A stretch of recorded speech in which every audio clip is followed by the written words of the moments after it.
अस्सलाम वालेकुम नाज़रीन कराम, कैसे हैं आप हज़रात। उम्मीद करता हूं कि खैरियत से होंगे।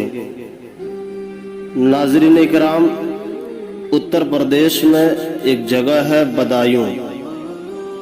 बहुत पहले की बात है कि बदायूं शहर से 3 नौजवान सोने की तलाश में निकला। उन लोगों को किसी से पता चला था और मालूम हुआ था कि फलाना पहाड़ी के दामन में सोना निकलता है। ये तीनों नौजवान उसी सोने की तलाश में निकले। रास्ते में एक झोपड़ी नजर आई। उस झोपड़ी के करीब गया और झांक कर देखा तो अंदर एक सफेद दाढ़ी वाले बुजुर्ग हाथ में तस्बीह लिए अल्लाह अल्लाह कर रहे हैं। तो इन तीनों नौजवान ने जब उस बुजुर्ग को देखा तो अंदर दाखिल हुए और बैठ गए। बुजुर्ग ने जब तीनों नौजवान को देखा तो बातें करने लगे, बहुत अच्छी अच्छी बातें बताने लगे। उन लोगों को बातें अच्छी लगने लगी, कुछ देर तक बैठ गए। इतने में नौजवानों ने कहा कि अब हम लोगों को चलना चाहिए, हमारी मंजिल कुछ और है, हमें कहीं और जाना है। ये कहकर तीनों खड़े हुए तो उनमें से एक नौजवान जिसका नाम शाह मोहम्मद था, उसने कहा कि इस बुजुर्ग की बात मुझे बहुत अच्छी लग रही है, इसलिए मैं और सुनूंगा। अगर आप लोग जाना चाहते हैं तो जा सकते हैं। उन दोनों ने कहा कि अरे भाई, हमारा मंजिल कुछ और है, हम लोग किसी और चीज के लिए निकले हैं, आप यहाँ क्यों रुक रहे हैं। तो शाह मोहम्मद ने कहा कि नहीं, मैं यहीं रुकता हूँ, आप लोग जाएं। बहरहाल वो दोनों चले गए और शाह मोहम्मद उस बुजुर्ग के पास रुक गए।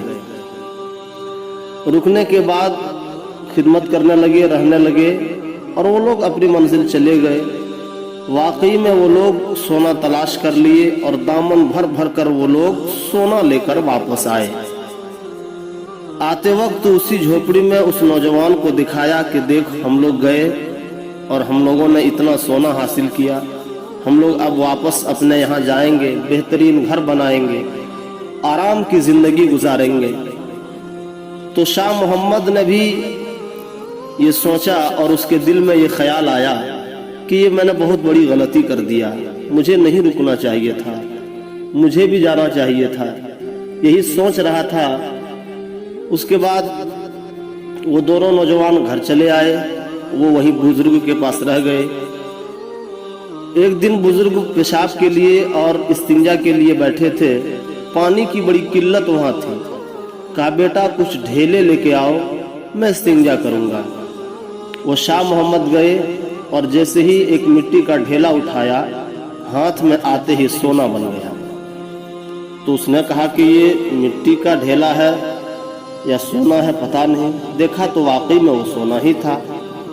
दूसरा उठाया, फिर वही सोना बन गया। उसने कहा कि अरे, ये तो मेरे बुजुर्ग के लिए काफी नहीं है। उसने पत्थर उठाना शुरू किया। अब वो पत्थर जब उठाया, हाथ आते ही वो चांदी बन गई। बुजुर्ग कुछ देर तक इंतजार करते रहे। आवाज लगाए, बेटा मिट्टी का ढेला नहीं मिला। कहा, हुजूर अजीब मामला है, जिस मिट्टी के ढेले को उठाता हूँ वो सोना बन जाता है, पत्थर उठाता हूँ तो चांदी बन जाती है। कहा, ठीक है, वही सोना ही लेके आओ। शाह मोहम्मद ने कहा, हुजूर मैं तो बहुत पढ़ा लिखा नहीं, मगर इतना जरूर जानता हूँ कि सोने से या चांदी से इस्तिंजा जायज नहीं है। दोस्तों, अब जो बात सुनने की है वो सुनिए।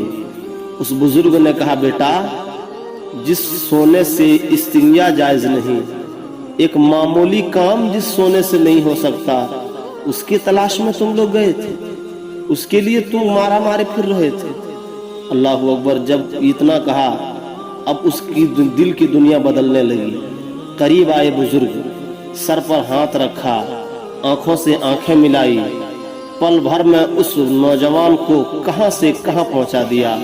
नाजरीन, वही नौजवान आगे चलकर महबूबे इलाही ख्वाजा निजामुद्दीन औलिया बन गए। और वो जो बुजुर्ग थे वो कोई और नहीं बल्कि वो फरीदुद्दीन गंज शकर रहमतुल्लाह ताला अलैह थे। खुदा हाफिज।